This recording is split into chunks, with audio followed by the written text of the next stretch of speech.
Mesdames, Messieurs, bonjour. La cérémonie à laquelle vous allez assister se déroulera de la manière suivante. Tout d'abord, après la sonnerie du garde à vous, il y aura une remise de distinction pour un porte-drapeau de l'UNC Bézieux. Ensuite, il y aura le discours de M. Daniel Cotret, président de l'UNC Bézieux, le discours officiel de Mme Darrieussecq, l'appel aux morts, le dépôt de gerbe par M. le maire et M. Cotret, la sonnerie aux morts, la minute de silence, la Marseillaise, et enfin, vous pourrez saluer les porte-drapeaux et le distingué du jour, si le cœur vous en dit, à la fin de la cérémonie.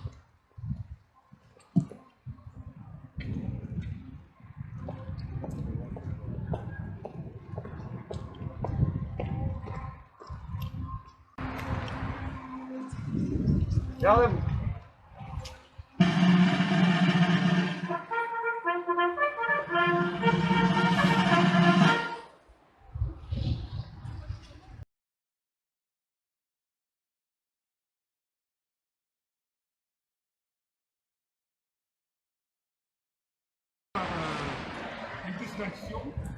Nous allons mettre à l'honneur notre porte-drapeau titulaire, Jean-Claude Durier, pour avoir eu la mission de porter le drapeau pendant 3 ans. Alors cette distinction va se concrétiser par une remise de médaille de porte-drapeau. Donc je vais convier Jean-Claude de venir me rejoindre pour que je puisse lui remettre sa médaille. Donc il a été honoré aussi d'un diplôme d'honneur à ce sujet. Donc ce diplôme, je le remettrai à l'occasion d'une autre cérémonie.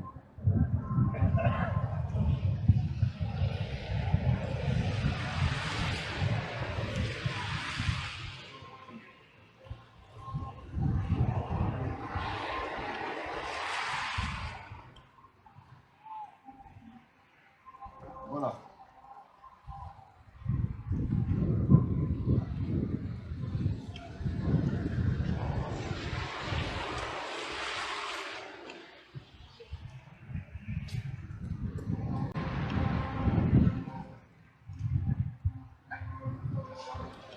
Bon, ceci fait, je vais faire la lecture de notre discours de la section de Bézieux. Commémoration de la victoire du 8 mai 1945. En ce 8 mai 2021, nous célébrons la fin des combats de la Seconde Guerre mondiale en Europe, conflit qui a durablement marqué notre pays. Cette guerre, qui a duré 6 ans, a causé la mort de plus de 40 millions de personnes civiles et militaires, généré beaucoup de souffrances, entraîné de nombreuses destructions, provoqué trahisons, massacres, persécutions, déplacements de population et a profondément bouleversé la vie des Français. Dans l'adversité, le peuple français, en métropole et dans les différents pays de l'Empire colonial français, toutes origines et convictions politiques confondues, a su rester fidèle aux valeurs de la République, liberté, égalité, fraternité.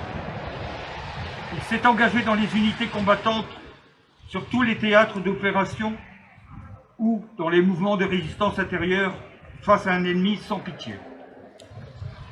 Le retour à la paix, ce 8 mai 1945, a été pour la France le point de départ vers une nouvelle ère, marquée par l'effort de reconstruction de notre pays. La menace de la guerre froide, le début de la construction de l'Europe et la mort de la décolonisation de son empire, avec son lot inévitable de succès, de drames et de rancœurs. Nous n'avons pas à rougir d'être Français, soyons fiers de notre passé.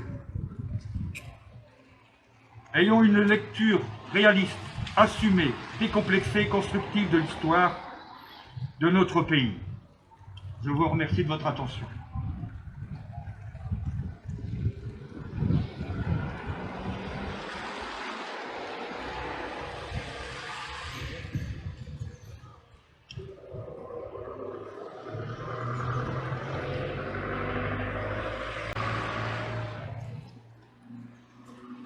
Discours de Mme Geneviève Darrieussecq, ministre déléguée auprès de la ministre des Armées, chargée de la mémoire et des anciens combattants. 8 mai 1945. Par 2 fois, l'Allemagne a signé sa capitulation sans condition. Pour l'Europe, la délivrance est là, la guerre est finie. Enfin, après tant de souffrances et de désolation, après tant d'espérance et de luttes acharnées, même les épreuves les plus douloureuses ont une fin. Même les tempêtes les plus dévastatrices s'achèvent. Une joie bouleversée emplit les cœurs. Les drapeaux ornent les fenêtres, les embrassades se noient dans la liesse populaire.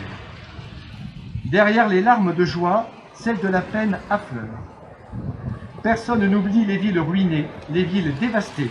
Personne n'oublie que l'humanité a payé le plus lourd tribut de son histoire. Notre monde en fut à jamais changé. La Seconde Guerre mondiale est une rupture pour notre civilisation qui se sait encore davantage fragile et mortelle. 76 ans plus tard, reliés par notre mémoire commune et épris de la même reconnaissance, nous nous unissons par la pensée et par notre hommage pour saluer le souvenir de celles et ceux qui ont combattu et abattu le fléau nazi. Pour notre pays, rien ne fut simple. Ce combat prit de nombreux visages et la victoire mille chemins. Malgré les ardents soldats de Montcornet, d'Abbeville, des Alpes, de Saumur et tous ceux de Charente, l'ombre de l'occupation, de la division, puis de la collaboration a jeté son voile obscur sur la France. Il y a 80 ans, en 1941, les flambeaux de la résistance brillaient déjà.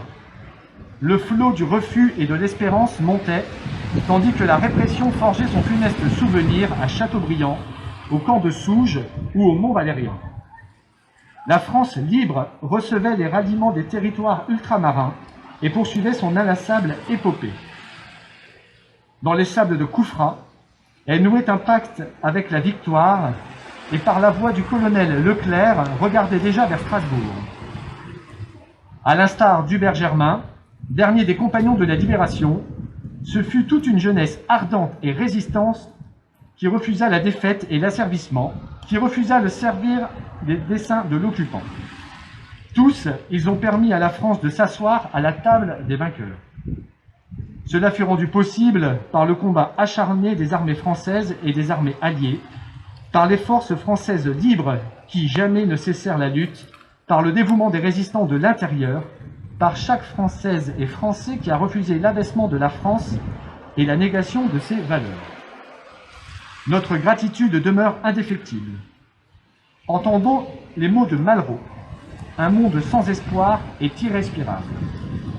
La victoire de 1945 est le succès de l'espérance, mais elle est aussi l'aube d'un nouvel effort collectif pour la reconstruction, pour la paix et pour l'Europe.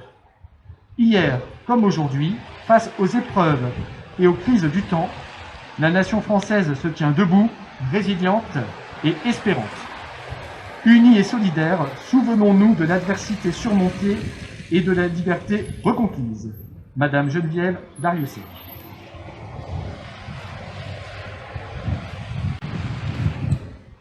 Nous allons procéder à l'appel des morts.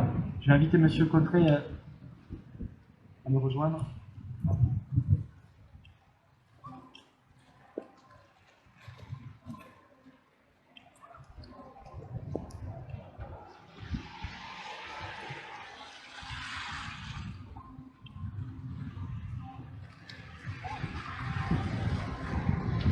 Aux morts.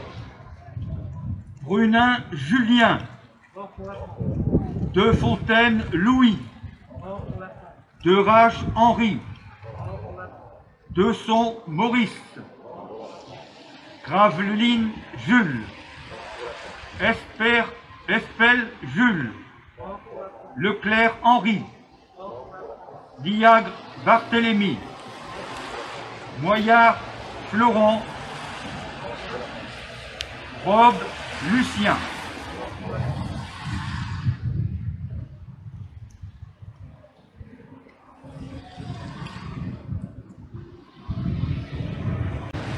Nous allons procéder au dépôt de gerbe donc par Monsieur le maire et Monsieur le président de l'UNC Bézieux.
aux morts.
Merci pour votre participation. La cérémonie est à présent terminée. Vous pouvez venir féliciter le distingué du jour. Je vous dis bonne journée et à cet après-midi pour celles et ceux qui participeront à la seconde cérémonie de la journée. Merci à vous.